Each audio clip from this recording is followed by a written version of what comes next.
Here's some reality. Travel MLMs do not last. Okay? They usually last 2 or 3 years. They usually get shut down. This and that and the other thing. UITV, there's going to be some other ones that will be closing shop. Al, why does GRN, why are we in a stronger position? Basically because of the planning, pre-planning, and the sitting down with attorneys and figuring out exactly the structure that would preclude any problems with the regulatory agencies that would create the situation where we'd have to go out of business. So, luckily, that's the way it was planned and executed, and we have had no trouble with any regulatory agency, no states, nothing. There's been a couple of questions, but then when they're answered, there's no further follow-up. And it's simply because it was organized in a way that fit the letter of the law in the industry, and there's never been any problem. And what's your history with MLM? You grew up in MLM, Amway, pitching things, rallies? No. I didn't do any MLM. Any. I had a company that was in the engineering business, and I sold it. And then I was semi-retired. Got bored in a hurry, the typical story. And so I was a timeshare owner, and I said, well, let's do timeshare, just to have something to do, and I did, and I... Selling timeshare. Selling timeshare. And I sold it in Arizona, California. I went to Cabo San Lucas and sold it. And became project director of the whole thing. But I became disillusioned that I didn't think it was good enough value for the people who bought it. So it was the curse. You're selling the curse, the timeshare ownership. Timeshare, if it's used and it's proper, if you describe it in a certain way, it makes sense. Obviously, billions of dollars of timeshare are sold every year. But I didn't think it had the value. I didn't like the high cost and the annual fees, the things that you all are well aware of in terms of that. So I started looking around for something else, and something in the travel business, because I was convinced that people benefited from travel. So I found a company in Florida that in fact gave all the benefits of timeshare with none of the burdens. None of the burdens, but I was going to say curses, but you've already said that. But that company was out of Orlando, and I talked to them, and after a whole lot of talking... Did you plan, were you thinking MLM? I was not thinking MLM. I didn't think much of MLM. I was exposed to a lot of MLM, and I didn't like it. So This is what I like about the story. I didn't. I thought it was a kind of a pyramid. Well, that's what it is. They're kind of pyramid-y and they're kind of scammy. So I wasn't interested. But the same thing could be said of a lot of things, including timeshare. So in any event, I was not thinking of that. So I was thinking just in terms of a travel club, where I could sell memberships in the timeshare manner. A group like this, describe all the benefits, and sign you up, which is what timeshare is. But while I'm doing this and getting ready and contracting with a travel club, somebody says to me in my ear, "You ought to set this up as an MLM." And I said, "What do you mean?" And that started. And so I said, well, okay, I've got some predispositions against the MLM industry. What would it take for me to organize it where it wouldn't happen? So that's what led me to, okay, the MLM industry, one of the biggest problems is you never know about the product. You got to have a certain confidence in the product.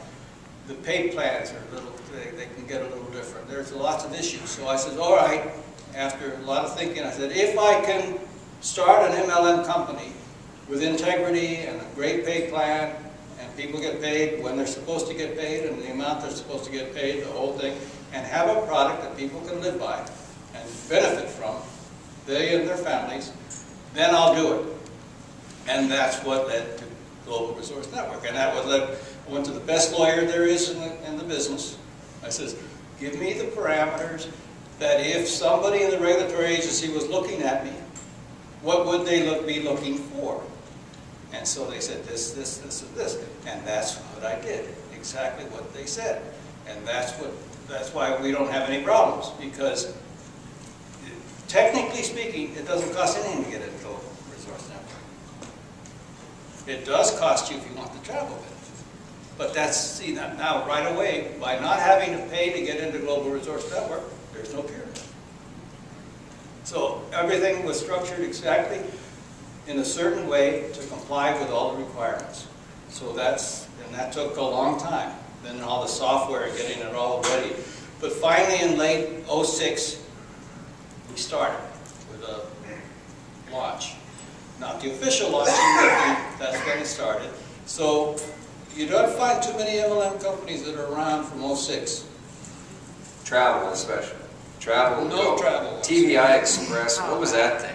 That scammed through the system and people made money, and then they scammed on out. YTV comes up and that thing fizzles, and there's all these fizzles, but the deal was, Al set this up, and before I joined, I called him, I flew down to the office, I talked with him, because I wanted to anchor my family wealth on this company. This was before I was thinking anything co-owner or anything at all. It was just like, I want to anchor a bunch of wealth in this company. And I saw, well, what I liked about him was he wasn't MLM. Because we all know what the feeling about MLM is. And he was not of that cut. He was a real businessman, integrity. The product was real. It wasn't an opportunity. And then we thought, well, let's go find a crappy product to make a bunch of money with. And nor did he want to make a bunch of money and ditch it. And so the whole superstructure was just firm enough where I thought, I'm going to plant here. And that's what I've done.